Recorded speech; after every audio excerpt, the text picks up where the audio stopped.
Hello बच्चों, एक बार फिर से स्वागत है आपका आज की क्लास में। आप पढ़ेंगे कक्षा 9 के गणित का प्रश्नावली 3.2। तो प्रश्नावली 3.2 का पहला प्रश्न ये है कि निम्नलिखित प्रश्नों में से प्रत्येक प्रश्न का उत्तर दीजिए। आपको पहले प्रश्न के 3 भाग दिए हैं। इसमें पहला है कि कार्तीय तल में किसी बिंदु की स्थिति निर्धारित करने वाली क्षैतिज और ऊर्ध्वाधर रेखाओं के क्या नाम है। देखिए बच्चों, कार्तीय तल क्या है, जैसे कि आपने प्रश्नावली 3.1 में पढ़ा था। टेबल लैंप वाला क्वेश्चन था कि किसी की स्थिति कैसे बताएंगे आप। किसी वस्तु को टेबल पे रख दिया अगर, तो उसकी स्थिति आप किस प्रकार बताएंगे। तो इसमें पूछा गया है कि कार्तीय तल में किसी बिंदु की स्थिति निर्धारित, कोई भी बिंदु है उसकी स्थिति बताने के लिए आपको क्या क्षैतिज और ऊर्ध्वाधर रेखाओं की जरूरत पड़ती है। ये क्षैतिज रेखा है, जो एक्स अक्ष है ना आपकी, ये कौन सी रेखा है आपकी, ये है आपकी क्षैतिज रेखा। एक्स अक्ष ये है क्षैतिज, ठीक है। और जो ये वाई अक्ष है ना आपकी, ये क्या है, ऊर्ध्वाधर रेखा। तो पूछा गया इनके नाम क्या हैं, ठीक है। तो क्या लिखेंगे, क्षैतिज रेखा का नाम क्या है, क्षैतिज रेखा एक्स अक्ष। क्षैतिज रेखा का नाम क्या है, एक्स अक्ष। और ऊर्ध्वाधर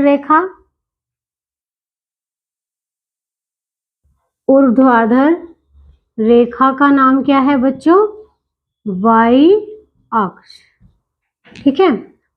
चलिए दूसरे प्रश्न में पूछा गया है कि इन दो रेखाओं से बने तल के प्रत्येक भाग के नाम बताइए।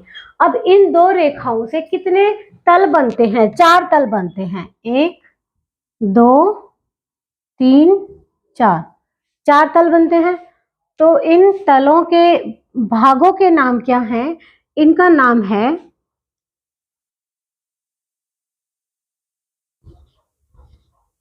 कार्तीय, इनका नाम है चतुर्थांश। ये आपका प्रथम चतुर्थांश है, ये द्वितीय चतुर्थांश, तृतीय चतुर्थांश और चतुर्थ चतुर्थांश, ठीक है। और प्रश्न संख्या 3 में पूछा है कि उस बिंदु का नाम बताइए जहां ये दोनों रेखाएं प्रतिच्छेदित होती हैं। दोनों रेखाएं एक्स अक्ष और वाई अक्ष कहाँ प्रतिच्छेदित होती है, इस बिंदु पर प्रतिच्छेदित होती है ना। तो इस बिंदु का नाम क्या है, उस बिंदु का नाम क्या होगा बच्चों, मूल बिंदु। जहां पर दोनों रेखाएं एक दूसरे को काटती हैं, प्रतिच्छेद करती हैं, उस बिंदु का नाम क्या होगा, मूल बिंदु। चलिए नोट कीजिए, पहला प्रश्न आपका कंप्लीट है।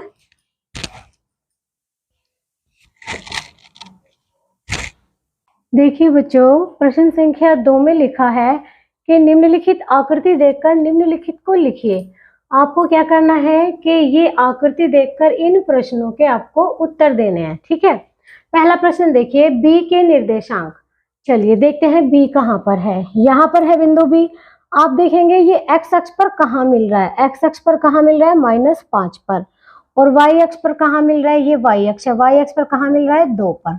तो इस बिंदु के निर्देशांक क्या होंगे, -5 2। पहला हम एक्स अक्ष का देखेंगे, फिर हम दूसरा वाई अक्ष का देखेंगे।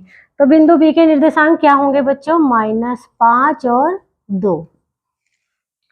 दूसरा पूछा है सी के निर्देशांक। देखिए सी बिंदु यहाँ पर है। पहले देखेंगे ये एक्स अक्ष को कहाँ पर मिल रहा है, ये एक्स अक्ष को कहाँ मिल रहा है, 5 पर, ठीक है। तो इसका एक्स अक्ष कितना होगा, 5। और वाई अक्ष को कहाँ पर मिल रहा है, -5 पर। तो वाई अक्ष कितना होगा इसका, -5। तो बिंदु सी के निर्देशांक क्या होंगे बच्चों, 5 और -5। अब इसमें पूछा है अगले प्रश्न में कि निर्देशांक -3 -5 द्वारा पहचाना गया बिंदु। x तो -3 y -5। देखिए x -3 y -5 दोनों लाइनें कहाँ पर मिल रही हैं, बिंदु E पर। तो इस निर्देशांक द्वारा पहचाना गया बिंदु क्या होगा, बिंदु E। आगे पूछा है कि निर्देशांक 2 -4 द्वारा पहचाना गया बिंदु। मतलब x तो 2 और y -4। ये देखिए 2 -4 द्वारा कहाँ मिल रहे हैं, दोनों कहाँ मिल रहे हैं, दोनों G पर। तो इसके द्वारा पहचाना गया बिंदु क्या होगा, बिंदु G। अब पूछा है डी का भुज। पहले देख लीजिए डी कौन सा है।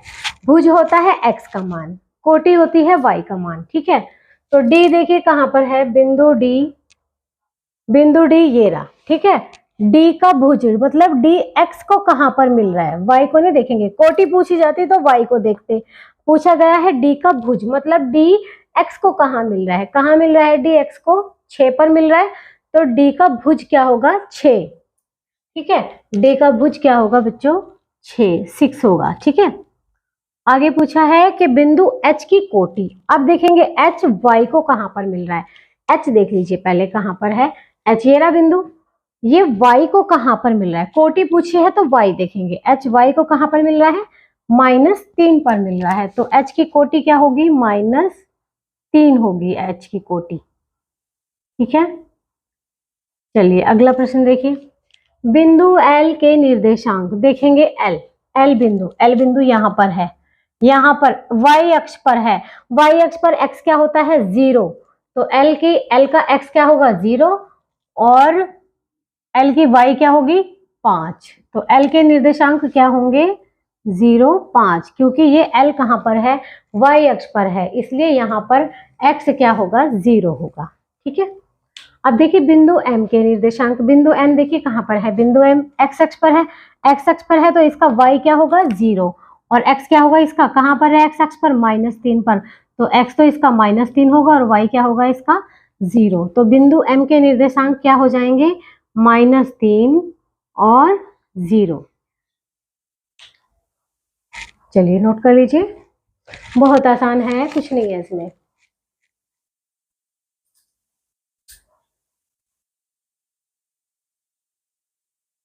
तो चलिए बच्चों, फिर प्रश्नावली 3.2 में भी आपके 2 ही प्रश्न थे, तो बाकी के प्रश्न प्रश्नावली 3.3 के आपको अगली क्लास में कराए जाएंगे। तब तक आप इनको अच्छे से नोट कर लीजिए, इनको अच्छे से समझ लीजिए।